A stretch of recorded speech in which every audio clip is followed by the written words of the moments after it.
শুধু দর্শক আসসালামু আলাইকুম, আমন্ত্রণ জানাচ্ছি চ্যানেলের সংলাপ অনুষ্ঠানে। সম্প্রতি দেশের বিভিন্ন জায়গায় ধর্ষণ, চাঁদাবাজি, অস্ত্রধারীদের বেপরোয়া আচরণের ঘটনায় দেশের আইন শৃঙ্খলা পরিস্থিতি নিয়ে উদ্বেগ বাড়ছে জনমনে। ধর্ষণের মতো ঘটনায় বাদ যাচ্ছে না কোমলমতি শিশুরাও। এসব ঘটনায় জড়িতদের বিরুদ্ধে সরকারের পক্ষ থেকে দ্রুত ব্যবস্থা নিলেও ঘটনা কিন্তু কোনোভাবেই কমানো যাচ্ছে না। চট্টগ্রামে চাঁদার জন্য এক ব্যবসায়ীর বাড়ির সামনে প্রকাশ্যে সিনেমাটিক স্টাইলে অস্ত্র উঁচিয়ে গুলি করার দৃশ্যের একটি ভিডিও বেশ আলোচনার জন্ম দিয়েছে দেশ জুড়ে। এরপর সিএমপির এস ড্রাইভ অভিযানও ঘটনার সাথে জড়িত কাউকে গ্রেফতার করা যায়নি। অস্ত্রধারীদের অস্ত্রধারীরাও ছিল অনেকটা, এখনো রয়েছে ধরাছোঁয়ার বাইরে। এতে নিরাপত্তা নিয়ে অনেকটা দেখা দিয়েছে শঙ্কা। এই ঘটনা ছাড়াও দেশের বিভিন্ন জায়গায় চাঁদার জন্য প্রকাশ্যে হুমকি দিয়ে যাচ্ছে সন্ত্রাসীরা। এদের কেউ কেউ বিএনপির সাথে রাজনৈতিক পরিচয় শনাক্ত হওয়ার পর দল থেকে বহিষ্কারও করা হচ্ছে। এতেও দমানো যাচ্ছে না সন্ত্রাসী ও চাঁদাবাজি কর্মকাণ্ড। এদিকে আবার দেশের ছাত্র রাজনীতিতেও দেখা যাচ্ছে উত্তেজনা। ঢাকা পলিটেকনিক ইনস্টিটিউটে ছাত্রদল ছাত্র শিবির সংঘর্ষের ঘটনায় উদ্বেগ বাড়ছে শিক্ষার্থী ও অভিভাবকদের মনে। দেশের এমন পরিস্থিতিতে কঠিন পদক্ষেপ নেওয়ার সিদ্ধান্ত নিয়েছে সরকার। আজ স্বরাষ্ট্রমন্ত্রী সালাউদ্দিন আহমেদ স্পষ্ট জানিয়েছেন, চাঁদাবাজ ও সন্ত্রাসীদের কোনো ছাড় দেওয়া হবে না। চাঁদাবাজ ও অস্ত্রধারী দাগী আসামিদের বিরুদ্ধে ঢাকা সহ সারা দেশে শিগগিরই সাঁড়াশি অভিযান পরিচালনা করা হবে। সাধারণ মানুষ মনে করেন, চাঁদাবাজ, অস্ত্রধারী, সন্ত্রাস ও দর্শকদের বিরুদ্ধে সরকারের পক্ষ থেকে কঠোর পদক্ষেপ নেওয়া হলে শান্তির বাংলাদেশ প্রতিষ্ঠা করা সম্ভব। দর্শক, তাই আমরা আজকে আলোচনার বিষয় নির্ধারণ করেছি চাঁদাবাজ অস্ত্রধারীদের ছাড় নয়। আলোচনা করবার জন্য অন্যান্য বিষয় নিয়েও আলোচনা করবো, সমসাময়িক বিষয় নিয়ে। এই বিষয়গুলো নিয়ে আলোচনা করবার জন্য স্টুডিওতে উপস্থিত আছেন, আমার ডানে আছেন নীলোফার চৌধুরী মণি, বিএনপি দলীয় সাবেক সংসদ সদস্য। নীলোফার চৌধুরী মণি, আপনাকে অসংখ্য ধন্যবাদ সময় দেবার জন্য। আছেন আল মামুন রাসেল, আইনজীবী, বাংলাদেশ সুপ্রিম কোর্ট। আল মামুন রাসেল, আপনাকেও অসংখ্য ধন্যবাদ সময় দেবার জন্য। দর্শক, পুরো অনুষ্ঠান জুড়ে আপনাদের সাথে আছি আমি জয়নুল আবেদিন। যেহেতু বিএনপি দলীয় সাবেক সংসদ সদস্য আমাদের এই আলোচনায় আজকে আছেন এবং বিএনপি সরকারও ক্ষমতায়, সেই ক্ষেত্রে প্রথমে একটু নীলোফার চৌধুরী মনির কাছে একটু শুনতে চাই। আমরা তো দেখেছি বিভিন্ন সময়ে, অন্তর্বর্তী সরকারের সময় আমরা দেখেছি বিভিন্ন ধরনের সন্ত্রাসী কর্মকাণ্ড, মবের মতো বিভিন্ন ঘটনা। সেই সব ঘটনার পর দেখেছি ওই স্বরাষ্ট্র উপদেষ্টা ডেভিল হান্ট থেকে শুরু করে বিভিন্ন অভিযানের কথা তার মুখে শুনেছি, কিন্তু তার ফলপ্রসূ আমরা কিছু দেখিনি। বর্তমান সরকারের স্বরাষ্ট্রমন্ত্রী সালাউদ্দিন আহমেদ যে পদক্ষেপ নেওয়ার কথা বলছেন, তার কঠোর হুঁশিয়ারি দিয়েছেন অস্ত্রধারীদের বিরুদ্ধে, সন্ত্রাসীদের বিরুদ্ধে, কতটা সফল হবে বলে মনে হয় এক? আর কেন এই সরকার নির্বাচনের, একটা ঐতিহাসিক নির্বাচনের পরে এমন একটা পরিস্থিতি কেন দেখা যাচ্ছে বলে মনে হয়? এখানে কোনো ষড়যন্ত্র দেখেন নাকি আসলে যদি বলি সরকারের পক্ষের কেউ কেউ বেপরোয়া হয়ে যাচ্ছে? ধন্যবাদ আপনাকে। যারা শুনছেন আমার শুভেচ্ছা অভিনন্দন, আমার সহ-আলোচককে শুভেচ্ছা। দেখেন, একটা দেশ বাংলাদেশ আপনার বহু বছর যাবৎ অনিয়মকে নিয়ম করে ফেলেছে। আপনার অসহায়কে সবসময় আরও অসহায়তার দিকে ধাবিত করেছে। সন্ত্রাসী বলেন, মব বলেন, সবাই সবার হাতে তুলে নিয়েছে। আপনি যদি পরপর দেখেন 15-20 বছরের মধ্যে এর কিন্তু আমরা মানে ধারাবাহিকতায় এর কখনোই কম দেখিনি। টাইম টু টাইম বেড়েছে, বই কমে নাই। আমরা ফ্যাসিস্ট উৎপাটনের পরে আমরা মনে করেছিলাম যে হয়তোবা অনির্বাচিত সরকার, অরাজনৈতিক সরকার, মনে হয় তাদের কাছ থেকে আমরা হয়তোবা কিছুটা পরিত্রাণ পাবো। মানে এই মবকে, এই সন্ত্রাস থেকে আমরা পরিত্রাণ পাবো, কারণ তার কোনো দল নেই। সো সে সবার জন্য সমান হবে। কিন্তু আমরা তা দেখতে না পেয়ে আমরা আরো বেশি আমরা মব দেখেছি, না, আমরা তো সন্ত্রাসী রাজনীতিকদের কার্যক্রম বক্তব্যে দেখেছি। এটাও শুনেছি যে মানে নির্বাচিত সরকার আসলে আমি স্বস্তি বলি, পাবে জনগণ। আমি ধারাবাহিকভাবে খুব কম সময়েই বলছি। এরপরে আপনার যে ইলেকশনটা হলো 12 তারিখে, 12 তারিখের পরে ক্ষমতা হস্তান্তর হতে হতে আরও 5-7 দিন চলে গেল। আপনার প্রথম রোজার দিন এই সরকার ক্ষমতা হাতে নিয়েছে, রাষ্ট্রীয় দায়িত্ব হাতে নিয়েছে। রোজা রোজা একটা বিরাট ব্যাপার ধর্মীয় জায়গায়, বাংলাদেশের মতো জায়গায় যতই আমরা বলি যে এই দেশে 90% মুসলিম এখানে রোজা করে বা নামাজ পড়ে বা সব কিছু করে, কিন্তু এই রোজা আসলেই কিন্তু যত ঘটনগুলো অঘটনে রূপান্তরিত করে, এটাও সত্যি। সবখানে আপনার চাঁদাবাজি, দৌরাত্ম্য, সিন্ডিকেটের সমস্যা। এই চাঁদাবাজি শুধুমাত্র কোনো ব্যক্তি আরেক ব্যক্তির কাছ থেকে করে তা না, আপনার ব্যবসায়ী প্রতিষ্ঠান সাধারণ মানুষের কাছ থেকে চাঁদাবাজি করে এক ধরনের, কারণ রাতারাতি তারা দাম বাড়িয়ে দেয় প্রতি কেজিতে, প্রতি স্তরে 10 টাকা, 20 টাকা, 50 টাকা, 100 টাকা এরকম। তো এই যে বাড়িয়ে দেয়, সব জায়গায় কিন্তু এরকম অসম প্রতিযোগিতা, অসম নোংরামি চলছে। সেইখানে বিএনপি ওই দিনই দায়িত্বটা গ্রহণ করেছে। একটা মানুষ হঠাৎ করে দায়িত্ব গ্রহণ করেই, আপনি জানেন এই নির্বাচনটাও কিন্তু অনেকাংশে আপনার অনিশ্চিত ছিল একরকম। সেই জায়গা থেকে অনেক রকম কথা, অনেক রকম আজকে যারা বিরোধী দল তারা যেভাবে কথা বলতেন, সেই কথাই কিন্তু মানুষকে অনেকভাবে ডাইভার্ট করত। তো এই যে অনেক কিছু ঘটন পটীয়সী যেটাকে আমরা বলি, অনেক কিছুর পরে একটা নির্বাচন এসেছে। নির্বাচনের পরে দায়িত্বভার গ্রহণ করার সঙ্গে সঙ্গে রোজা শুরু হয়েছে। তো সেই রোজাটা কিন্তু একটা চ্যালেঞ্জিং বাংলাদেশের প্রেক্ষাপটে। সেই চ্যালেঞ্জটা মোকাবেলার জন্য এই সরকার খুব চেষ্টা করছে এবং সরকার অনেক কিছু নিজের ভোগ বিলাসিতা কিন্তু বর্জন করেছে, কিছুটা দমানো সম্ভব হয়েছে। দমানো সম্ভব হয়েছে।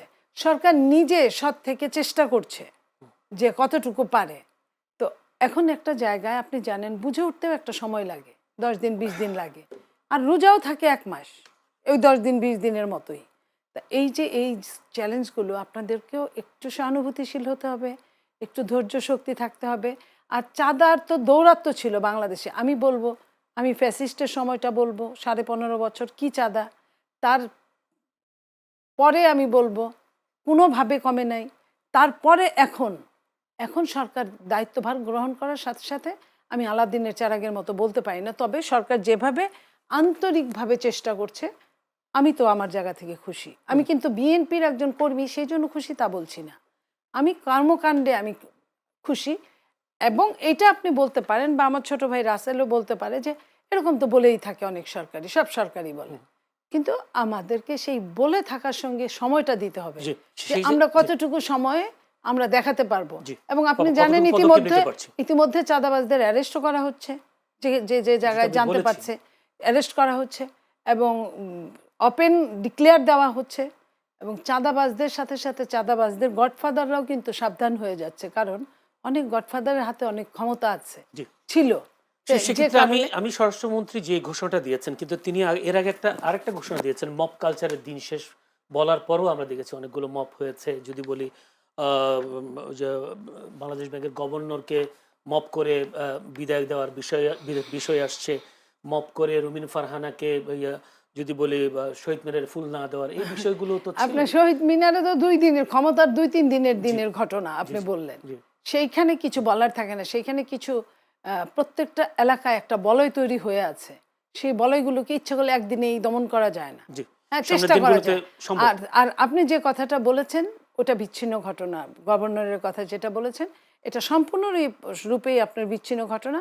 আমরা মনে হয় ভালো কোনো খবর সামনের দিনে আমরা দিতে। ধন্যবাদ আপনাকে। যদি বা আলমামুর রাসেল, একটি খবর বেশ আলোচিত হয়েছে, আপনি নিশ্চয়ই দেখেছেন। ঘটনাটি হলো উত্তরবঙ্গ থেকে 35 টাকার বেগুন কিভাবে এসে কারণ বাজারে 100 টাকা হয়ে যায়, তার একটা তথ্যচিত্র আমরা দেখেছি একটা গণমাধ্যমে। এবং সেই চাঁদাবাজ এবং অস্ত্রধারীদের বেশ দৌরাত্ম্য আমরা দেখতে পাচ্ছি এই কয়েকদিন, বিশেষ করে সম্প্রতি। যদিও নীলুফা আপা বলছেনই যে আসলে এই সরকারের মেয়াদ তো খুবই কম, হয়তো তারা এখনো টেকেল দিতে পারছে না, বা আগামী দিনগুলোতে তারা টেকেল দেওয়ার চেষ্টা করবেন এবং হবে না, সফল হবে না। আপনি কি মনে করেন আসলে কি অবস্থা নতুন সরকার ক্ষমতা নেওয়ার পর এই ধরনের ঘটনাগুলোকে কিভাবে দেখছেন, দমানো কতটা সম্ভব? জি, অসংখ্য ধন্যবাদ আমাকে সুন্দর প্রয়াসে যুক্ত করার জন্য। সাথে মনি আপাকেও শুভেচ্ছা জানাচ্ছি, দর্শক যারা আছে তাদেরকেও শুভেচ্ছা জানাচ্ছি। প্রথম কথা হচ্ছে, স্বরাষ্ট্রমন্ত্রী যে ঘোষণা দিয়েছেন যে চাঁদাবাজদের নির্মূল করা হবে, যে চাঁদাবাজদের নির্মূল স্বরাষ্ট্রমন্ত্রী যদি চায়, মানে বিএনপি যদি চায়, একবারই সম্ভব, অসম্ভব কিছু না। কারণ মিডিয়ার মাধ্যমে এবং সোশ্যাল মিডিয়ার মাধ্যমে আমরা জানতে পেরেছি এবং সবাই বিশ্বাসও করে বাংলাদেশে 80 থেকে 90% চাঁদাবাজি সরকারি দলের মাধ্যমে হয়ে থাকে। এটা এখন হচ্ছে এমন না, ইতিপূর্বে যারাই সরকারি দলে ছিল তারাই এটা করে থাকে। চাঁদাবাজি, টেন্ডারবাজি, বাজার দখল, টেম্পো স্ট্যান্ড দখল, এগুলো আমরা সবসময় দেখে থাকি সরকারি দলে যারা করে তারা সবচেয়ে বেশি করে। এবং এটা যদি স্বরাষ্ট্রমন্ত্রী যদি শক্ত হাতে দমন করতে চায় তাহলে এটা সম্ভব। কিন্তু ব্যাপারটা হচ্ছে আমরা শক্তের হাতে দমনটা কেমন দেখছি। আপা একটু আগে বললেন না যে তাদের অনেকে যারা গ্রেপ্তার করা চিহ্নিত তাদের হচ্ছে, বহিষ্কার করা হচ্ছে। গ্রেপ্তার করা হচ্ছে, বহিষ্কার করা হচ্ছে। আপনি দেখেছেন মনু, কয়েকদিন আগে যুব দলের নেতা মনু একটা অফিসে সিসিটিভির ফুটেজের মাধ্যমে আমরা আপনাদের মিডিয়ার মাধ্যমে আমরা দেখতে পেয়েছি, সে বলেছে যে বাসায় গিয়ে বেডরুমে গিয়ে তার সন্তান সহ স্ত্রী সহ হত্যা করবে, রংপুরে এমন হুমকি দিয়েছেন মনু সাহেব। হ্যাঁ, উনি যুব দলের মেবি হচ্ছে জয়েন্ট সেক্রেটারি ছিলেন। সেই মনুকে কি বহিষ্কার করা হয়েছে, গ্রেপ্তার করা হয়েছে চাঁদাবাজির মামলা, 385 ধারার মামলা, 14 বছর কারাদণ্ড। সেই মামলা মাত্র 16 ঘন্টা সে জামিন পেয়েছে। এখন আপনি আমাকে বলেন, এই যে আমরা বলি যে শক্তের বক্ত নরমের জম, আপনার আইন কানুন কোথায় যাচ্ছে, কোথায় যাচ্ছে? প্রকাশ্যে ভিডিও আছে, ভিডিওগ্রাফি আছে, প্রমাণিত, দল থেকে বহিষ্কার করা হয়েছে, সে হত্যার হুমকি দিয়েছে, সে যে অ্যাপ্রোচ দেখিয়েছে, এরপরও সে যখন মাত্র গ্রেপ্তারের মাত্র 16 ঘন্টা জামিন পেয়ে যায়, তখন আমাদেরকে বুঝতে হবে এটার মাধ্যমে অন্য অন্য চাঁদাবাজ যারা তাদেরকে উৎসাহিত করা হয়, তাদেরকে উৎসাহিত করা হয়। সেক্ষেত্রে আমাদের এক্ষেত্রে আমাদেরকে এক্সাম্পল তৈরি করতে হবে, এক্সাম্পল তৈরি করতে হবে। বিএনপি সবসময় আমরা দেখেছি, বিএনপি যত 2001 সালে যখন ক্ষমতা আসছে তখন কিন্তু বিএনপি নিজস্ব দলীয় কর্মী যারা আছে তাদেরকে কন্ট্রোল করতে কিন্তু হিমশিম খেয়েছিল বেগম জিয়া, মরহুম বেগম জিয়া কিন্তু হিমশিম খেয়েছিল। এজন্য উনি পরে বাধ্য হয়েছেন র্যাব তৈরি করতে। 2004 সালে উনি র্যাব তৈরি করেছেন এবং র্যাবে যতগুলো গ্রেপ্তার ক্রসফায়ার হয়েছে বেশিরভাগ কিন্তু সরকারি দলের, তখনকার সরকারি দলের লোকজন ছিল। তার মানে বিএনপি এই দিক থেকে, আমরা বিশ্ববিদ্যালয়ে থাকতে আমরা সবসময় বলতাম বিএনপিকে বলতাম বাংলাদেশ নিরীহ পার্টি, মানে যারা একটু নিরীহ বা যারা লিডারশিপের ক্ষেত্রেও দেখতাম আমরা, হ্যাঁ, মানে শক্ত হাতে, শেখ হাসিনা যেমন আয়রন লেডি ছিলেন, শক্ত হাতে দমন করতে হবে। সম্রাটের মতো দক্ষিণের নেতা, সম্রাটের মতো এই বড় রাঘব বোয়ালকে যেভাবে শক্ত হাতে দমন করেছেন, বিএনপি এই দিক থেকে আমার কাছে কেন যেন মনে হয় একটু ব্যর্থতার পরিচয় দিচ্ছে এখনো পর্যন্ত। কারণ আপনি যখন কাউকে বহিষ্কার করলেন, বহিষ্কার করে সে জানে এটা সাময়িক বহিষ্কার করা, সে আবার তাকে আপনি ফেরত নেবেন। আপনি যখন তাকে গ্রেপ্তার করাচ্ছেন, গ্রেপ্তার করে যদি আপনি এক্সাম্পল ক্রিয়েট করতে পারতেন, গ্রেপ্তারের পর সাধারণ যেভাবে নন ভেইলেবল অফেন্সে সাধারণরা যেভাবে জামিন না পায়, সে যদি জামিন না পেত, জামিন তো সরকার দেয় না। এই তো ব্যাপারটা এখানেই তো, এই জন্যই তো জুলাই সংস্কারটা দরকার। আমাদের যত জুডিশিয়ালে যে বিচার ব্যবস্থা, এই বিচারগুলো অ্যাপয়েন্টমেন্টের বিষয় এবং তাদের যে হচ্ছে প্রমোশন বিষয়গুলো, এগুলো সবগুলো পলিটিক্যালি দেখা হয়। এই জন্যই তো আমাদের সবসময় আমরা এই আদালতের ঘাড়ে বন্দুক চাপিয়ে আমরা সবসময় অর্ডার নেওয়ার চেষ্টা করি। আপনি দেখেন না, সংস্কার আদেশ নিয়ে রিড করা হয়েছে, রিড করে এখন রুল দেওয়া হয়েছে। তার মানে আমরা শেখ হাসিনা তো এটা করেছে, শেখ হাসিনা তো কোর্ট দেখিয়েছে আমাদেরকে, কোটা বাতিল করা হয়েছে, পরবর্তী শেখ হাসিনা কি করলো, কোটা বাতিল, রিড করা হলো, নিজের লোক দিয়ে রিড করাইয়া এরপরে কোটা প্রথাকে আবার নিয়ে আসা হলো। এরপরেও তো ফলশ্রুতি কি হয়েছে আমরা দেখেছি। এখনো সেম আদালতকে দেখানো হচ্ছে। এখন কথা হচ্ছে গণভোট বিষয়ে কি রিট কি আমি সেটা আসবো, কিন্তু আমার কথা হচ্ছে চাঁদাবাজি নির্মূল করতে হলে আপনাকে শক্ত হাতে দমন করতে হবে। আপনি যখন এর বিপরীতে আপনি যখন দেখেন এই যে ঢাকার ডিসি, সে একটা গাড়ি তল্লাশি করেছে, তাকে বদলি করে দেওয়া হয়েছে। কুষ্টিয়ার একজন ডিসি ছিলেন, উনি এত জনপ্রিয় ডিসি ছিলেন, অনিয়মের বিরুদ্ধে দাঁড়িয়েছেন, চাঁদাবাজির বিরুদ্ধে দাঁড়িয়েছেন, ওনাকে সাথে সাথে বদলি করা হয়েছে। আপনি যখন কেউ ভালো কাজ করবে, তাকে যখন আপনি ডিমোশন দিবেন, তাকে যখন বদলি করে দিবেন, তখন কিন্তু কেউ ভালো কাজ করার সাহস পাবে না। এর বিপরীতে আপনি যখন অপরাধীদেরকে বহিষ্কার করবেন, সাময়িক মানুষকে খুশি করার জন্য বহিষ্কার করবেন, এরপরে আপনি যখন তাকে গ্রেপ্তার করবেন, গ্রেপ্তার করার পর যখন সে জামিন পেয়ে যাবে, তখন যারা অন্য অপরাধী আছে তারা জানে সমস্যা নেই, কারণ আমরা সিসিটিভির ফুটেজ তো সব জায়গায় থাকে না, চাঁদাবাজি সবগুলো ভিডিও কিন্তু মানুষের কাছে আসে না, এক দুইটা আমাদের কাছে আসে। এক দুইটার মধ্যে যদি আপনি এক্সাম্পল তৈরি করতে পারতেন যে যুবদল নেতা তুমি কি হইছো, তোমার মতো রাঘব বোয়াল আমার কাছে কিছু না, আমার দেশ আগে। আমাদের স্লোগান তো, আমাদের আসলে সরকারি দলের স্লোগান তো সবার আগে বাংলাদেশ। তো সবার আগে বাংলাদেশ যদি হয়, তো সবার আগে বিএনপি হয়ে যাচ্ছে না বিষয়টা? আপনি তো বিএনপির যিনি এখন প্রধানমন্ত্রী তারেক রহমান, তার কিছু কর্মকাণ্ড আপনার পজিটিভ মনে হয়, ইতিবাচক মনে হয় না? যেমন তিনি জামায়াতের ইফতারে গেলেন, অবশ্যই এগুলো তো আমাদেরকে প্রমোট, বিলবোর্ড বন্ধ করে দিলেন গতকাল। এগুলো তো আমরা প্রমোট করা দরকার। ভালো কাজ যদি আমরা উৎসাহিত না করি, তাহলে ভালো কাজ হবে না বাংলাদেশে। আমরা মনে করি তারেক রহমান সাহেব যে উদ্যোগগুলো গ্রহণ করেছেন, উনি ওনার গাড়ির বহরটা কমিয়েছেন, উনি ছবি ব্যবহার থেকে ফেরত আসছেন, উনি যে অপোজিশনের ইফতার পার্টিতে যাচ্ছেন, এগুলো তো আমরা অ্যাপ্রিশিয়েট করছি। এগুলো তো আমরা অ্যাপ্রিসিয়েট করছি। উনি জ্যামের মধ্যে দাঁড়িয়ে আছেন, কিন্তু বাংলাদেশের সমস্যাগুলো, এই ছোট ছোট সমস্যাগুলো বাংলাদেশের সমস্যা না। বাংলাদেশের আরো বড় সমস্যাগুলো আছে, যেগুলোকে এক্সাম্পল তৈরি করতে হবে। তারেক রহমান সাহেবকে শুধুমাত্র ওনাকে শক্ত হাতে এগুলোকে দমন করতে হবে। স্বরাষ্ট্রমন্ত্রী দিয়েছেন ভালোভাবে, সেভাবে শক্ত হাতে যদি দমন না করা যায়, ওনার ভালো কাজগুলো, আমি ওনাকে ক্ষমতা আসার আগেও, শপথ নেওয়ার আগেও বলেছিলাম, তারেক রহমান সাহেবের সবচেয়ে বড় চ্যালেঞ্জ হবে নিজের দলীয় যে নেতা কর্মীরা, যেগুলো উচ্ছৃঙ্খল নেতা কর্মী, এদেরকে কন্ট্রোল করা ওনার জন্য সবচেয়ে বড় চ্যালেঞ্জিং হবে। এই চ্যালেঞ্জ যদি মোকাবেলা না করতে পারে, তাহলে ওনার যে ভালো কাজগুলো, এগুলো ম্লান হয়ে যাবে, এগুলো মানুষের কাছে দেখা যাবে না। এই জায়গাটা থেকে যদি নীলুফার চৌধুরী মনি, উনি যদি বলি আল মামুন রাসেল যে বলছেন লোক দেখানো যে মামলা বহিষ্কার এবং সেই সাথে জামিন দিয়ে দেওয়া, এগুলো দিয়ে কি আসলে স্বরাষ্ট্রমন্ত্রীর যে ঘোষণা তিনি যে বলেছেন অস্ত্রধারীদেরকে কোনো রক্ষা দেবেন না বা ছাড় দেওয়া হবে না, এটা কি সম্ভব? নিজের দল বহিষ্কার করা হলো, আবার গ্রেফতার হলো, 16 ঘন্টার মধ্যে জামিন হলো, এই ধরনের ঘটনাগুলো দিয়ে আসলে কতটা সফল হবে? 54-55 বছরের একটা দেশের এত জঞ্জাল চাইলেই আপনি 10 দিন 15 দিনে পরিষ্কার করতে পারেন না। রাসেলের কথার উত্তর আমি 1 বছর পর থেকে দিব নিশ্চয়ই। আমি যদি বেঁচে থাকি রাসেলের সঙ্গে আমার দেখা হবে। আমি নিতে চাই না, এটা বাংলাদেশ নিতে চায়। বাংলাদেশের যে সরকার, তাদেরকেও আমরা এটা স্মার্টলি, এই সময়টা আমার সবারই দেওয়া উচিত তাদেরকে। তারা বলে নাই, বাট স্মার্টলি আমি কথা বলছি। সেটা যদি এই যেভাবে চলছে সেইভাবে যদি চলতে থাকে, রাসেল যে কথাটা বলেছে আমি অস্বীকার করব না যদি ছেড়ে দেওয়া হয়ে থাকে। আপনি জানেন যে বলেন না যে রাসেল তো সারা বাংলাদেশের প্রেসিডেন্ট, আমি আমার এলাকার প্রেসিডেন্ট, একটা কথা আছে না, এরকম বলে না? এরকম তারেক রহমান সারা বাংলাদেশের প্রধানমন্ত্রী, কিন্তু যে বা যিনি ওই এলাকার, তার কথায় হয়তো বা স্বরাষ্ট্রমন্ত্রী যে কথাটা বলেছেন সে কথার আগে পরে একজন এসপি, একজন ওসি, একজন ডিসি হিসাব করে কি দিন শেষে আমাকে এইখানে থাকতে হবে, এইখানে আমি পানিতে বাস করে আমি কুমিরের সাথে যুদ্ধ করব না, কিংবা আমি এমন কিছু করব যাতে কুমিরের দাঁত, হাত, পা, চোখ একটাও না থাকে, কুমির শুধু বেঁচে থাকে। কারণ এই খারাপ কাজগুলো করা মানেই কিন্তু তাকে শুধু বাঁচিয়ে রাখা। কারণ এইটা কিন্তু দিন শেষে কিন্তু জনপ্রতিনিধির উপরেই এটার বাসটা, যেটা বলি আমরা, সেটা যাবে। সেই হিসাবে যে বা যারা ছাড়িয়েছে, যদি ছাড়িয়ে থাকে 16 ঘন্টায়, আমি ঠিক জানি না, 16 ঘন্টায় যদি ছাড়িয়ে থাকে, তাহলে আপনার ঘটনাটা ওইখানেই। একদিনে যেমন ভালো কিছু হয় না, একদিনে তেমন ঠিক মন্দও কিছু হয় না। বিগত 1.5 বছর যে অন্তর্বর্তী সরকারের আপনার যতগুলো বহিষ্কার করা হয়েছিল, সেগুলো তো ধীরে ধীরে সবগুলো তো আবার দলে ফেরত দিয়ে আসা হয়েছে। এটার কারণটা আমি বলি, শোনেন, নির্বাচনী যে টানাপোড়েন থাকে, আপনিও জানেন নির্বাচনটা খুবই ডেঞ্জারাস একটা কঠিন কাজ। তো সেই টানাপোড়েনে এরা রাস্তাঘাট সব চিনে, অনেক বছরের পুরখাওয়া, আমি তো অস্বীকার করছি না, পুরখাওয়া কর্মীদের, ওরাও যে কর্মীরা, ওরা হয়তো মাপ চেয়েছে, মাপ চাইলে আল্লাহ মাপ করে, সেখানে একবার দুইবার আপনাকে সুযোগটা দিতে হয়। ওরাই যে আবার সেকেন্ডলি এই টর্চার করছে, এটা কিন্তু আপনি বলতে পারেন না।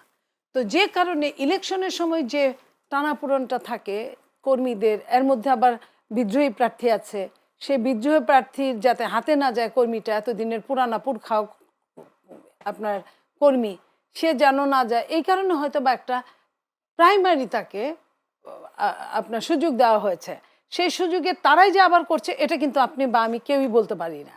যদি সেকেন্ড টাইমে করে, আপনাদের টেলিভিশন, আপনাদের পত্রিকা, এগুলা থেকে তো বের হবে না, আপনারা অবশ্যই ধরতে পারবেন। আমার মনে হয় যে ওইটা ইলেকশন পারপাস একটা জিনিস কিছুটা উদারভাবে দেখা হয়। নির্বাচনে জেতার জন্য আমার একটা কর্মী মানে 1000 মানুষের সমান কর্মীটা, তো সেই হিসেবে দেখা হয়, সেটাকে আপনি অন্যভাবে ধরেন। বাট এখন আমাদের চেয়ারম্যান সাহেব উনি বলেছিলেন নির্বাচনের অনেক আগে, উনি যখন লন্ডন ছিলেন তখনই উনি ভার্চুয়ালে বলেছিলেন অনেক মিটিংয়ে যে আমি যদি কোনো দিন কোনো দায়িত্ব পাই, তখনও যদি জানি যে এই লোকটা আমার দলের সেই খারাপ কাজটা করেছিল, আমি সাথে সাথে সেই আগের কাজের জন্য অ্যাকশনে যাব। এখন তো আমার কোনো ক্ষমতা নাই, আমি তো বহিষ্কার করা ছাড়া কোনো অ্যাকশনে যেতে পারি না। তাহলে আপনার মনে করেন যে আপনি যদি প্রমাণ সাপেক্ষে যদি সামনে তুলতে পারেন, কাজ করলেই কিন্তু ভুল হয়, কাজ না করলে ভুল শুদ্ধ হয় না, যে করে না। তো আমরা বিএনপি যখন রাষ্ট্রীয় দায়িত্বে, তখন কাজ করবে, কাজ করতে গেলে ভুল শুদ্ধ হবে, এবং ভুল শুদ্ধে পরিণত করার কিন্তু দায়িত্ব। আপনি এই যে এর মধ্যে কর্মচারী নিয়োগ প্রসঙ্গে বেশ কিছু কথা টথা উঠছে, আবার ওইখান থেকে চেঞ্জের একটা ব্যাপার আসছে। এই জিনিসগুলো একটা মানুষ তো আসলে সব মিলে এত জানার কথা না, এত জানার কথা না। যখনই একটা সমালোচনা আসে তখনই কিন্তু ওইটা আরো ভালোভাবে জানা যায়, তখনই একটা পদক্ষেপ না নিলে তখন আপনারা বলতে পারবেন যে আপনারা শুনেছেন, আপনারা দেখেছেন, আপনারা নিশ্চুপ থেকেছেন, আপনারা কিছুই করেন নাই, জি, সেটা বলতে পারবেন। সেটাকে অবশ্যই আপনাকে মিনিমাম আপনার হানিমুন পিরিয়ডটা যেতে দিতে হবে। জি। সেই হানিমুন পিরিয়ডটা কতদিনে? হানিমুন পিরিয়ড কত দিনে হয় আপনি জানেন না? 1 বছর। আমি আমারটা 1 বছর বলেছি, বাট হানিমুন পিরিয়ড মানে স্মার্টলি কত দিনে হয়? 100 দিনে আপনারা বলেন, সবাই আপনারাই বলেন, যারা আপনারা ইলেকট্রনিক আমরা 100 দিন মিডিয়া, পর্যন্ত wait করব। আপনারা তো এটা ওয়েট করবেন না, আপনার এর মধ্যে কাজ চলবে, কাজ তো কোনোটাই বসে নাই, জি, ধন্যবাদ। ভুল হবে, শুদ্ধ অসংখ্য হবে। ধন্যবাদ নীরজ চৌধুরীর মধ্যে। আমরা ছোট্ট একটা বিরতিতে যাচ্ছি, দর্শক আমাদের সঙ্গেই থাকবেন। দর্শক, বিরতির পর চ্যানেল সংলাপ অনুষ্ঠানে আবারও আমন্ত্রণ।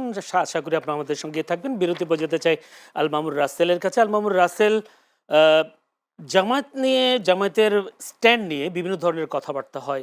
তারা এক জায়গায় স্ট্যান্ড হয়ে দাঁড়াতে পারে না। যেমন যদি বলি, এইভাবে বলি, শপথ গ্রহণের অনুষ্ঠানে তারা বলেছিলেন সংসদে শপথ গ্রহণ করবেন না, এবং যদি জুলাই সনদ দুঃখিত সংবিধান সংস্কার পরিষদে শপথ গ্রহণ করা না হয় বিএনপি, কিন্তু পরবর্তী করলেন। আবার ইদানিং যা বিএনপি এগিয়ে এসেছে, তাদেরকে সংসদের ডেপুটি স্পিকার দেওয়ার একটা প্রস্তাব তারা করেছেন। একটি জায়গায় বলা হচ্ছে জামায়াত আপাতত জুলাই সনদের বাস্তবায়ন না হলে এই পদটা তারা নিতে চায় না। আমার প্রশ্ন হলো, তারা কি কথা স্ট্যান্ড থাকতে পারবেন, নাকি কয়েকদিন পর গিয়ে ঠিকই বলবেন যে আমরা ডেপুটি স্পিকার চাই? আচ্ছা দেখেন, প্রথম কথা হচ্ছে আপনি ডেপুটি স্পিকার প্রস্তাব দিতে হবে কেন? আপনার প্রস্তাব দিতে হবে, আপনার প্রস্তাব দেওয়ার কি মানে প্রস্তাবটা দিতে হবে কেন? এটা তো আপনি গণভোটে পাস হয়েছে, যে গণভোটে পাস হয়েছে, গণভোটের যে প্রশ্নগুলো ছিল 30টা এর প্রস্তাবনা পাস হয়েছে, গণভোটে 59% মানুষ জনগণ ভোট দিয়েছে, এটা তার অধিকার। সংবিধান সংস্কার পরিষদের শপথ না নেওয়ার পর ডেপুটি স্পিকার দেখে থাকে এটা তো আপনি না করলে এটা আপনার বিষয়, আপনি এটা দেওয়ার কে, মানে এটা তো তার অধিকার। আপনি আপনি দিচ্ছেন কেন, এটা তো আপনার দেওয়ার বিষয় না। আমি টাকা পাই 100 টাকা, ওদিকে টাকা পাই 100 টাকা, আপনি আমাকে 20 টাকা দিয়ে ধর নেই কেন নি? আপনি তো আমি তো টাকা পাই, আমি তো আপনাকে, আপনি তো ঋণগ্রস্ত, আপনি ঋণগ্রস্ত, আপনাকে প্রস্তাব দিতে হবে কেন? আপনি জনগণের 50% ভোট পেয়ে আপনি জনগণের এই দেশের প্রধান হয়েছেন, দেশ চালাচ্ছেন, কিন্তু 59% মানুষ তো ভোট দিয়েছে, দেশটা কিভাবে চলবে? দেশের বিরোধী দল ডেপুটি স্পিকার পাবে, এটা জনগণ ভোট দিয়ে বলেছে। আপনি যে সেটি শপথ গ্রহণ করলেন না, সে অধিকার দিতে চাচ্ছেন না, অধিকার না দিয়ে 100 টাকা না দিয়ে আপনি 20 টাকা দেওয়ার জন্য আপনি বললেন যে এটা নাও কেন, প্রস্তাবটা আপনি দিতে হবে কেন? বিএনপি এটা তার অধিকার। বিএনপি স্ট্যান্ড নিতে পারে কিনা? এটা তারা তো- বলছে গণভোটের চেয়ে আমাদেরকে জনগণ আমাদের 31 দফার উপর ভিত্তি করে আমাদেরকে ভোট আচ্ছা, দিয়েছে, যদি এটা আমরা হয়, সেই দফার উপর যদি চলবো। এটা হয় আপনি আমাকে বলেন, তাহলে তার deputy speaker কথা আসে না। কমন সেন্সটা একটু অ্যাপ্লাই করেন। আপনি নির্বাচনে আগে ইশতেহার দিয়েছেন, শুধু ইশতেহারের উপরে তো আপনাকে জনগণ ভোট দেয় নাই। আপনি ওনারা নির্বাচন তো আগে তাই দাবি করেন। আপনি নির্বাচনে আগে বলেছেন গণভোটে হ্যাঁ ক্যাম্পেইন করেছেন, গণভোটে হ্যাঁ দেওয়ার জন্য বলেছেন। আপনি নিজেই বলেছেন গণভোটের প্রস্তাবটা কিন্তু বিএনপির পক্ষ থেকে ছিল, গণভোটের প্রস্তাবটা No. সে প্রস্তাবের ভিত্তিতে কখন হবে এটা No. নিয়ে প্রশ্ন আসছে। এটা কি আওয়ামী লীগ এই কি নির্বাচনের দিন হবে, নাকি আগে হবে, নাকি পরে গণভোট হবে? বিএনপির পক্ষ থেকে বিএনপির না। পক্ষ No, থেকে never. ঐকমত্য কমিশন। সালাউদ্দিন সাহেব না, সালাউদ্দিন সাহেব নিজে বলেছেন তখন না যে না এটা না, গণভোট ছাড়া এটা proper মানে হবে না। গণভোট সালাউদ্দিন সাহেব বলে নাই, রাজিও আমি- ছিল না, না, না। পরে যখন গণভোট কখন জবরদস্তি হবে? করা হয়েছে কারণ তখন গণভোট সেটা ছাড়া, গণভোট ছাড়া রাজি হয়েছে। দেখেন, এখানে প্রথমে প্রস্তাব আসছে হচ্ছে সংবিধানকে স্থগিত করে একটা আদেশ জারি করার জন্য, কারণ সংবিধান থাকা অবস্থায় রাষ্ট্রপতি আদেশ দিতে পারে, অধ্যাদেশ দিতে পারে, 93 আলোকে দিতে পারে না। তখন বলা হয়েছিল তাহলে সংবিধানটাকে স্থগিত রাখতে হবে, কারণ এর আগে 77-এ যে গণভোটটা আয়োজন করেছেন জিয়াউর রহমান সাহেব, তখন কিন্তু সংবিধানকে স্থগিত করা হয়েছিল, কারণ গণভোটটা সংবিধানে ছিল না। তখন প্রস্তাব আসছিল যে তাহলে এটা সংবিধানটাকে স্থগিত করা হোক। বিএনপি বলে না, সংবিধান যদি স্থগিত করে, রাষ্ট্রপতি যদি বাদ দেয়, তাহলে কি সাংবিধানিক শূন্যতা তৈরি হবে, করা যাবে না। বিএনপি যখন করা যাবে না বলেছে, তখন এবার ওনারা বলেছে তাহলে ঠিক আছে, তাহলে এটা কিভাবে হবে? কারণ আমাদের কনস্টিটিউশন 142 দিয়ে 2/3 মেজরিটি দিয়ে আপনি সংবিধান পরিবর্তন করতে পারবেন, কিন্তু সংবিধানের কিছু বেসিক স্ট্রাকচার আছে যেটা আপনি 142 দিয়ে পরিবর্তন করতে পারবেন না। সেটা আমাদের সাতের খতে বলা আছে, আমাদের সংবিধানের সাথে খতে বলা আছে 142 দিয়ে সংবিধানের বেসিক স্ট্রাকচার আপনি পরিবর্তন করতে পারবেন না। যেমন আমাদের বেসিক এবং কি বলেছে, প্রথম এই সংবিধানের প্রথম পার্ট এবং দ্বিতীয় পার্ট আপনি পরিবর্তন, প্রথম পার্টের 4-এর কতে বলা আছে শেখ মুজিব জাতির পিতার প্রতিকৃত, প্রতিকৃত সব জায়গায় ঝুলাইতে হবে, শেখ মুজিবের ছবি সব জায়গায় ঝুলাইতে হবে। আপনি যদি সেটা পরিবর্তন করতে চান 2/3 মেজরিটি দিয়ে আপনি পরিবর্তন করতে পারবেন না। আপনাকে পরিবর্তন করতে হবে হচ্ছে কনস্টিটিউটিভ অ্যাসেম্বলি লাগবে, কারণ সেখানে 7-এর খতে বলা আছে আপনি এটা 142 দিয়ে পরিবর্তন করতে পারবেন না, আপনাকে গণপরিষদ লাগবে। তো তখনই প্রশ্ন আসে তাহলে গণপরিষদ হলে তাহলে কিভাবে এই জিনিসগুলো, তাহলে তখন প্রস্তাব আসে তাহলে গণভোটের মাধ্যমে হোক। জনগণ যদি মনে করে জনগণ যদি গণভোটে হাঁ দেয় তাহলে আমরা এটা মেনে নিব।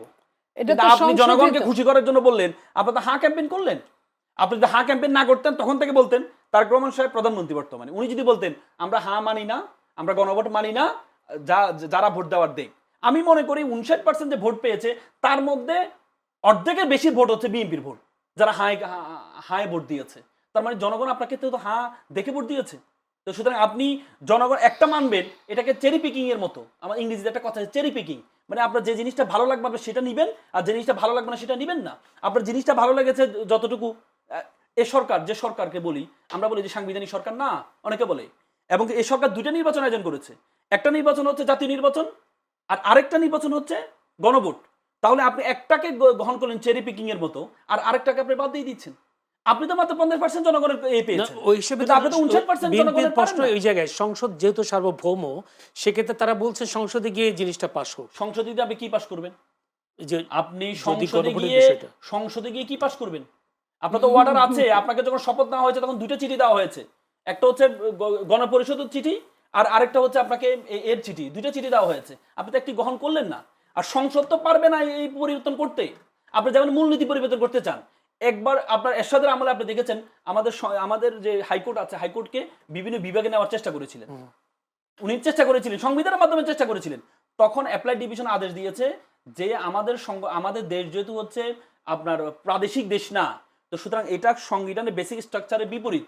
সুতরাং আপনি অ্যাপ্লাই ডিভিশন আদেশ দিয়েছে বেসিক স্ট্রাকচারে গণপরিষদ ছাড়া, কনস্টিটিউটিভ অ্যাসেম্বলি ছাড়া সাধারণ পরিষদ এটাকে পরিবর্তন করতে পারবে না। পরবর্তীতে এরশাদের আদেশকে অবৈধ ঘোষণা করা হয়েছে। তো সুতরাং আপনি যদি মূলনীতিতে হাত দিতে চান তাহলে এই সংসদ দিয়ে আপনি পারবেন না। আপনার সংসদে কি পাস করবেন? আপনার তো ক্ষমতাই নেই। আপনার 2/3 মেজরিটি 142 দিয়ে আপনি তো বেসিক স্ট্রাকচার পরিবর্তন করতে পারবেন না। আপনার তো কনস্টিটিউটিভ অ্যাসেম্বলি লাগবে, গণপরিষদ লাগবে। তো সুতরাং আপনার একটা জিনিস ভালো লাগবে, আপনি সেটা বলবেন। আপনি বলেন যে শপথটা কি নেই, শপথটা নাকি সংবিধানে নেই। শপথটা সংবিধানে না। আচ্ছা আমাকে আপনি বলেন তো, যিনি আপনাকে নির্বাচিত করেছেন, মানে যিনি আপনাকে যে ইলেকশন আয়োজন করেছেন, অন্তর্বর্তীকালীন সরকার, অন্তর্বর্তীকালীন সরকার যে শপথটা গ্রহণ করেছে এটা কি আমাদের সংবিধানে আছে? উনি তো প্রধানমন্ত্রী শপথ গ্রহণ করেছিলেন, এবং কি উপদেষ্টারা যারা তারা মন্ত্রীদের শপথ গ্রহণ করেছেন, সেটা তো আমাদের সংবিধানে নেই। তো তাহলে তারা যে বাবা সন্তানকে করেছে, প্রসব করেছে, সে বাবার শুরুটাই তো অবৈধ, তো তাহলে তার সন্তানও তো অবৈধ হবে। আমি মনে করি বিএনপির সবচেয়ে বড় ক্ষতি হবে কি জানেন ভবিষ্যতে? আপনি যদি গণভোটকে আজকে যদি আদালতে ঘাড়ে ঠেকিয়ে আপনি যদি গণভোটটাকে আজকে আদালতের মাধ্যমে যদি আপনি বাতিল করেন, ভবিষ্যতে আপনি যে নির্বাচিত হয়েছেন এই নির্বাচনটাও বাতিল হয়ে যাবে। জি, ধন্যবাদ। আমি একটু যেতে চাই নীলোফার চৌধুরী মনি। আসলে কি বিএনপিকে 2/3 আসন পাওয়ার পর অনেকটা কথা উল্টে গেল কিনা? অনেকে বলছেন যে আসলে গণভোটে বিএনপি রাজি হওয়ার পর আবার এটাও অভিযোগ যে গণভোটে রাজি হয়েছেন নির্বাচনটা দেওয়ার জন্য। কেউ কেউ বলছেন এই এক ধরনের প্রতারণা।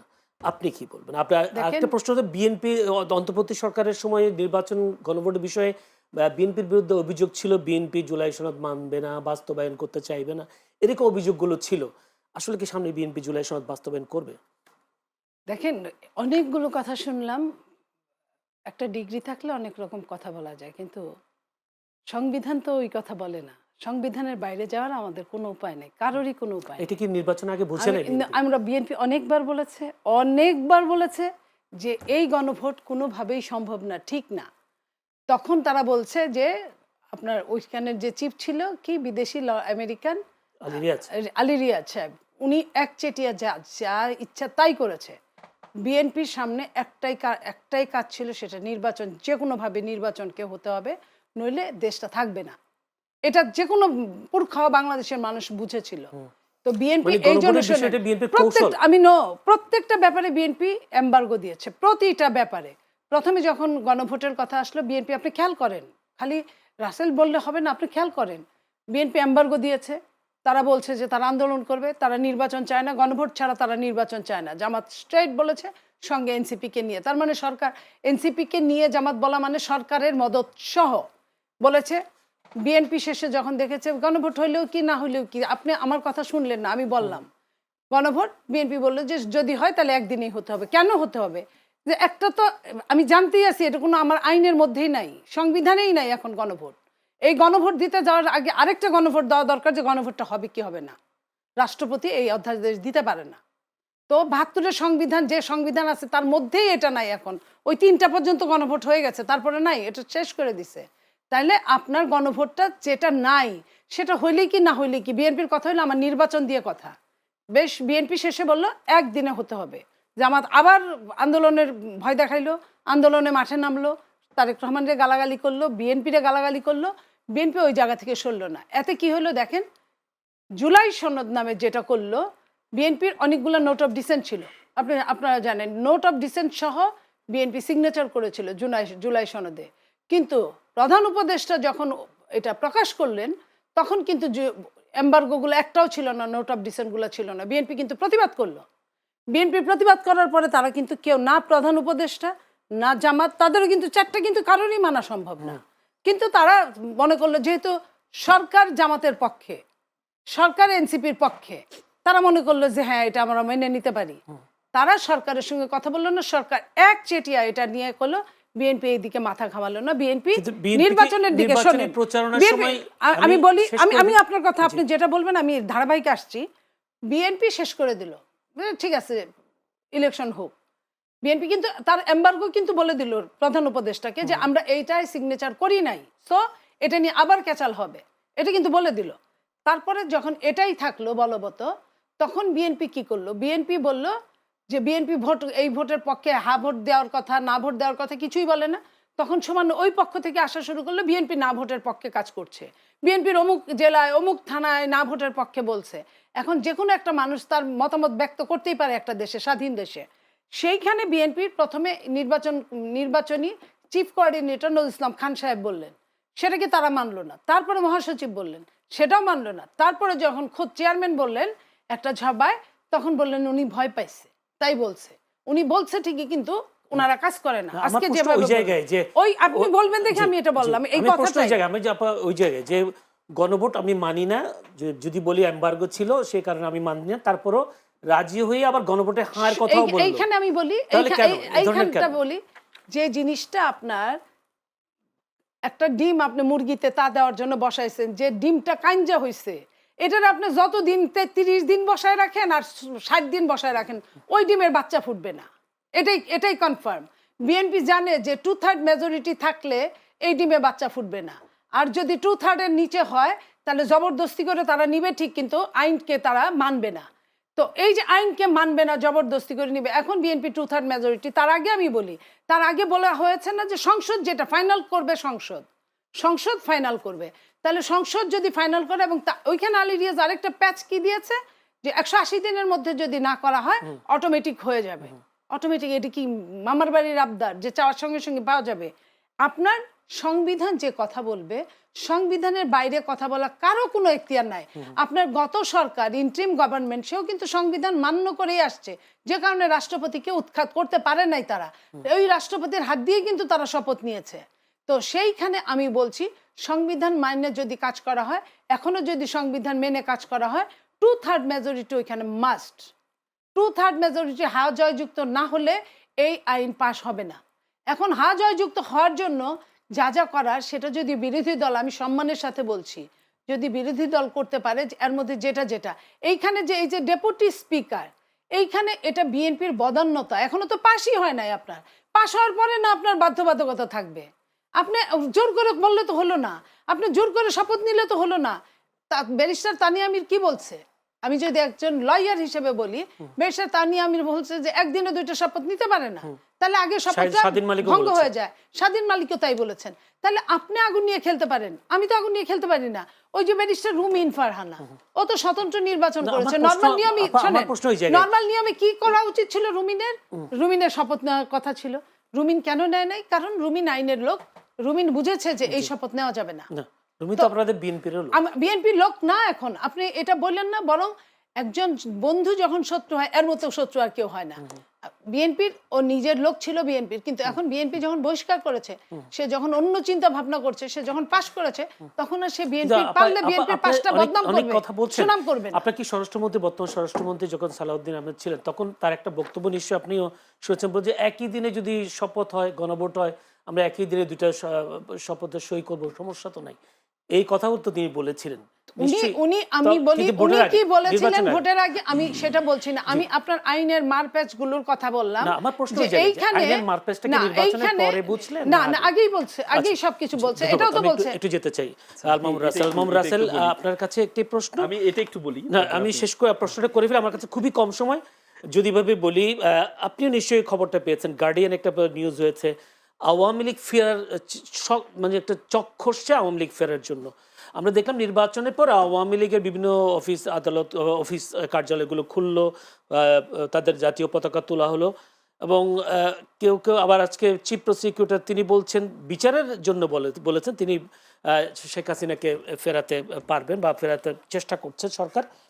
এখন আপনার কি মনে হয় আসলে আওয়ামী লীগ খুব শিগগিরই ফিরছে? প্রথম একটা, যারা 26শে মার্চকে তারা ঘিরে ফেরার একটা চেষ্টা করছে। দ্বিতীয় প্রশ্ন, তৃতীয় প্রশ্ন হলো বিচারের জন্য শেখ হাসিনাকে ফেরানো সম্ভব কিনা? আওয়ামী লীগকে ফেরাবে এটা আমার কাছে কেন যেন মনে হয় বিএনপির নির্বাচনে কমিটমেন্ট ছিল তাদের সাথে। না হলে আপনি দেখেছেন বিভিন্ন জেলাতে তাদের অফিস উদ্বোধন করছেন বিএনপির এমপি, খুলে দিচ্ছেন, উদ্বোধন করে তালা না, এখানে আবার উনি প্রতিবাদও করেছে, যেটা কথা আপনি যখন এমপির পক্ষ থেকে যখন তালা খুলে দিচ্ছে, একটা আইনের আলোকে নিষিদ্ধ সংগঠন, আমাদের আইনে আছে, সন্ত্রাস বিরোধী আইনে আছে যে আপনি নিষিদ্ধ সংগঠনের সহযোগিতা করলেও আপনি অপরাধী, আপনি তাদের প্রচার করলেও আপনি অপরাধী, সেখানে আপনি তার তালা খুলে দিচ্ছেন। আজকে আপনি সেই প্যাসিজমের রাষ্ট্রপতি ছিলেন চুপ্পু সাহেব, সেই চুপ্পু সাহেবকে আমরা এখন, আজকে মির্জা ফখরুল ইসলাম সাহেব কি বলছেন আমি কোর্টে আনকোট করে একটু পড়ে শোনাই। রাষ্ট্রপতি হওয়ার মতো বিএনপিতে 3-4 জন আছেন, কিন্তু প্রশ্ন হচ্ছে এখনই রাষ্ট্রপতি নির্বাচন আলোচনা কেন? সংবিধান অনুযায়ী বর্তমান রাষ্ট্রপতির মেয়াদ তো শেষ হয়নি, মানে কি এ রাষ্ট্রপতি কমিটমেন্ট, এই সে নির্বাচনে কমিটমেন্ট যে আপনাকে রাখবো, রাষ্ট্রপতি আপনিও থাকবেন, আর আপনাদের দলকে আমরা সহজ করে দিব। উনি তো নিজে বলেছেন, রাষ্ট্রপতি নিজে বলেছেন আমি ছাত্রলীগের নেতা ছিলাম, এই রাষ্ট্রপতি নিজে বলেছেন শেখ হাসিনার দুলা যদি আমার মাথায় না পড়ে তাহলে তো আমি সফলে না, বলেছেন যে সেকে সংবিধান অনুযায়ী এখনো মেয়াদ ওনার শেষ হয়নি, সংবিধান অনুযায়ী শেখ হাসিনার মেয়াদ শেষ হয়েছে। আরে ভাই একটা বিবেকটা কাজে লাগান রে ভাই, সংবিধান অনুযায়ী উৎখাত করেছে, সংবিধান অনুযায়ী শেখ হাসিনা উৎখাত কি সংবিধান আছে? আপনি একটা প্রধানমন্ত্রী উৎখাত করে দিবেন, সংবিধান আছে? উৎখাত করেছে জনোয়ার হোসেন। আহা, তো সংবিধান অনুযায়ী প্রধানমন্ত্রী কে বাংলাদেশে এখন? শেখ হাসিনা 29 সাল পর্যন্ত। সংবিধান অনুযায়ী ওনারা বারবার বলেন যে সংবিধানের দোহাই, সংবিধান অনুযায়ী তো 26 সালে ইলেকশন হওয়ার সুযোগে নেই, সংবিধানে তো ইলেকশন হইতো 29 সালে। প্রত্যেক শোনেন 17-18 বছর শেখ হাসিনা যে ক্ষমতা ছিল জোর করে, সংবিধান দেখিয়ে ক্ষমতা ছিল, সংবিধান দেখিয়ে তত্ত্বাবধায়ক সরকার বাতিল করা হয়েছে, সংবিধান দেখিয়ে সবকিছু করা হয়েছে। আপনি যে সেম সংবিধান বাংলাদেশের মানুষকে আবার দেখান, বাংলাদেশের মানুষ এখন আর, বাংলাদেশের তরুণ সমাজ গণ-অভ্যুত্থান শিখে গেছে, কিভাবে আন্দোলন করতে হয় শিখে গেছে। আপনি এদেরকে আর সংবিধান দেখাইন না। শেখ হাসিনা 17-18 বছর সংবিধান দেখেছে। আপনি বলেছেন যে একটা শপথ নিলে আরেকটা শপথ বাতিল হয়ে যাবে, বলেছেন তো, এটা কোথায় আছে? এটা কোথায় আছে? সংবিধানে আছে একটা শপথ নিলে আরেকটা শপথ বাতিল হবে? এবার বলেন, যদি একটা শপথ নিলে শাহদিন মালিক, তারা কি সংবিধান? তারা কি সংবিধান? তারা কি আইন? কিন্তু তারা কি আইন নাকি তারা সংবিধান? তারা কি শেখ হাসিনাকে বৈধ করার জন্য তো এই সংবিধান বিশেষজ্ঞ হাজার হাজার ছিল বাংলাদেশে। শেখ হাসিনাকে বৈধ করার জন্য তো হাজার হাজার সংবিধান বিশেষজ্ঞ ছিল, সবসময় কি বলে ফতুয়া দিত, সংবিধান ফতুয়া দিত। আপনি বুঝেন? আচ্ছা এবার আমাকে বলেন, এবার যুক্তিতে আসি, যদি একটা শপথ নিলে আরেকটা শপথ বাতিল হয়ে যায়, তাহলে তো এই যে বিরোধী দল তো শপথ দুইটা নিয়েছে, তাহলে তো ওনাদের সংসদের শপথ বাতিল। যদি সংসদের বাতিল হয় তাহলে তাদেরকে আপনি ডেপুটি স্পিকার বানাবেন কিভাবে? যুক্তি দেন। আপনি বললেন একটা শপথ নিলে আরেকটা শপথ বাতিল, তাহলে তো বিরোধী দল শপথ নিয়েছে, দুইটা শপথ নিয়েছে, তার মানে তাদের সংসদ সদস্য শপথ বাতিল। বিএনপি তো বলে নাই। আহা, আপনি বললেন তো একটা নিলে আরেকটা বাতিল, যদি একটা নিলে আরেকটা বাতিল হয় তাহলে তারা তো সংসদ সদস্য পদ বাতিল হবে। তো তাদেরকে তো আপনি ডেপুটি স্পিকারের প্রস্তাব দিচ্ছেন, তাদেরকে আপনি বিরোধী দলের নেতা বানাইলেন, তাহলে হলো কি? এটার তো কারণ আছে। হলো কি? এটার তো কারণ আছে। আপনি হচ্ছে ওই বললাম না চেরি পিকিং এর মতো, আপনার সংবিধান চান আমাদের লবণের মতো, যা যতটুকু প্রয়োজন সে ততটুকু ব্যবহার করেন। আপনি কি এটা মনে করেন?